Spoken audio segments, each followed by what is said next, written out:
In the history of ancient Egypt, few names are as famous as that of Pharaoh Ramses II, also known as Ramses the Great. His reign was one of the most prominent and longest in Egyptian history, lasting about 66 years. It was along the banks of the Nile that Ramses built his empire on the sands of Egypt. Born in 1303 BC, Ramses was the son of Seti I and Queen Tuya. Ramses not only inherited the throne, but also the burden of ensuring the safety and prosperity of his kingdom in a world full of threats. From a young age, Ramses accompanied his father on military campaigns, learning the arts of war and the secrets of Egyptian military strategy. At the age of 14, he was already marching alongside Egyptian warriors in Libya and Palestine, preparing for the role that awaited him.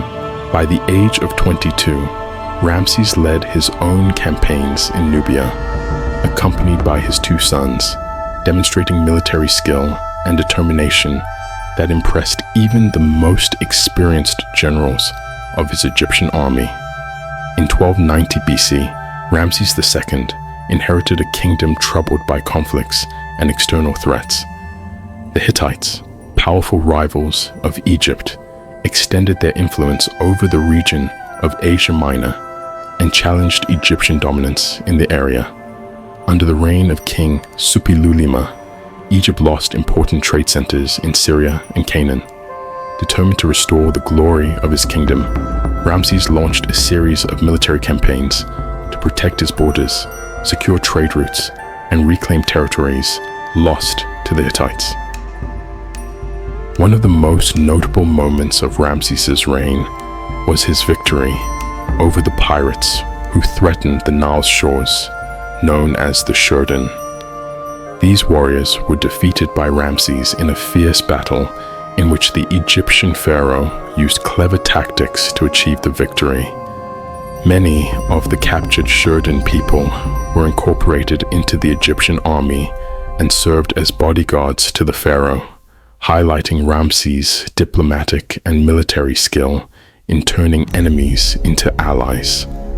Over the course of his reign, the Egyptian army grew significantly, reaching around 100,000 soldiers, a powerful force Ramses used to strengthen Egypt's influence and protect its borders. To house this large army, Ramses ordered the construction of a grand city called Pi-Ramses before 1275 BC. This city was located in the eastern delta near the ancient city of Avaris. It was destined to be not only the kingdom's capital, but also a strategic military complex. Pi-Ramses was not simply a military center. It was an architectural wonder that rivaled the grandeur of Egypt's ancient capital, Thebes. Its construction was so impressive that some scholars suggest the initial groundwork may have begun during the reign of Ramses' father, Seti I. However, it was under Ramses' command that the city flourished and became a symbol of Egyptian power and prosperity. With a well-equipped and prepared army, Ramses marched toward Canaan to confront the Hittites, who had taken control of the region. The military campaign was successful, and Ramses returned with wealth and prisoners. However, the pharaoh was also determined to reclaim a city called Kadesh, a strategic point disputed by both the Egyptian and Hittite empires. In late 1275 BC, Ramses prepared for a decisive battle at Kadesh. With around 20,000 men, he led the attack, determined to claim the city for Egypt. His army, fueled by faith in the Egyptian gods, marched courageously toward the battlefield. After months of marching, Ramses arrived near Kadesh and began planning his attack. However, an event disrupted his plans. The the capture of Hittite spies.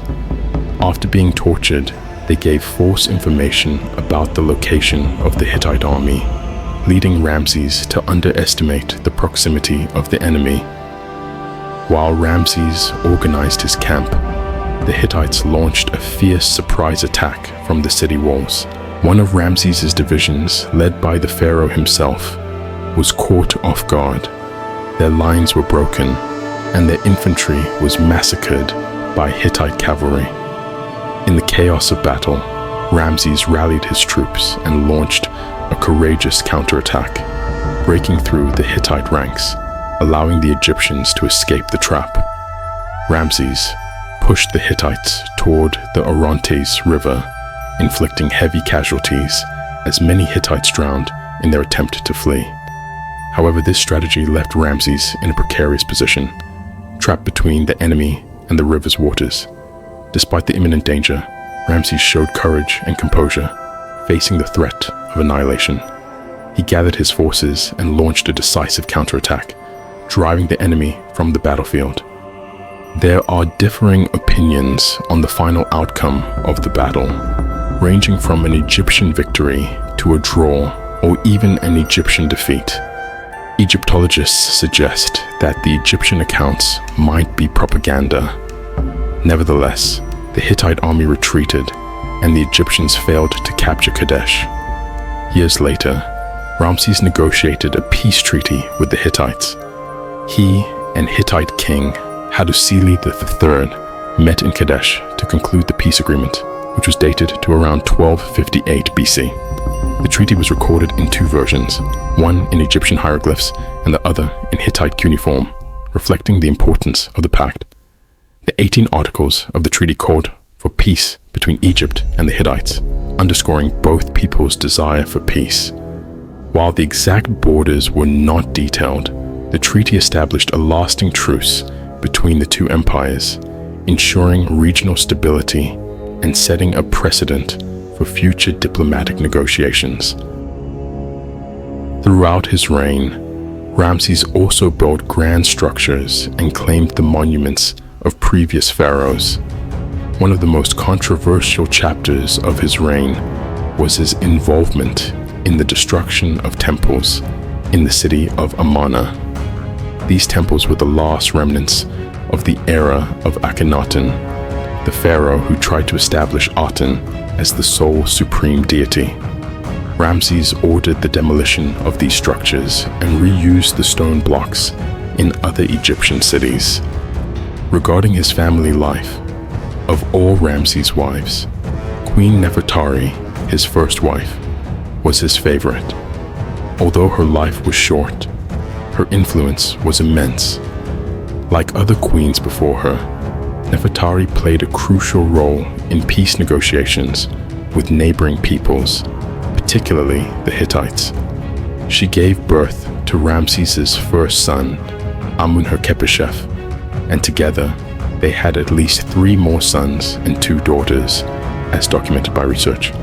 Nefertari's tomb in the Valley of the Queens is one of the most famous, adorned with mural paintings, reflecting her importance in Egyptian society at the time.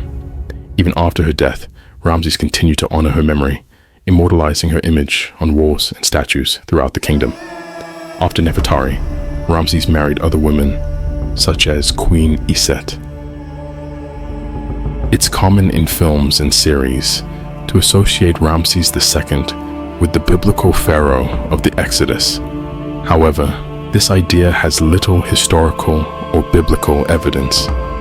While it is true that a city named Ramses is mentioned in certain passages of the Old Testament, such as Exodus 1:11 and Exodus 12, this is not enough to confirm Ramses' identity as the pharaoh associated with the Exodus. One reason for this is that a land called the Land of Ramses is mentioned in Genesis 47:11 during the time of Jacob and Joseph, who lived about 500 years before Ramses II's reign. Archaeological excavations in Egypt, including sites like Zed, have revealed that construction projects during Ramses II's reign employed paid or volunteer Egyptian workers, with no evidence suggesting that Hebrew slaves were used in his building projects. such as the construction of Ramses. Furthermore, the construction of the city of Ramses, mentioned in the Bible, began about 80 years before the Exodus, even before Moses' birth. Historians estimate that the Exodus occurred around 1513 BC, making it 200 years before Ramses II's reign. Therefore, there is no exact record of the true pharaoh behind the Exodus. Finally, around 1213 BC, Ramses passed away at over 90 years of age. Like many pharaohs before him, he was buried in the Valley of the Kings, where the tombs of New Kingdom rulers were located.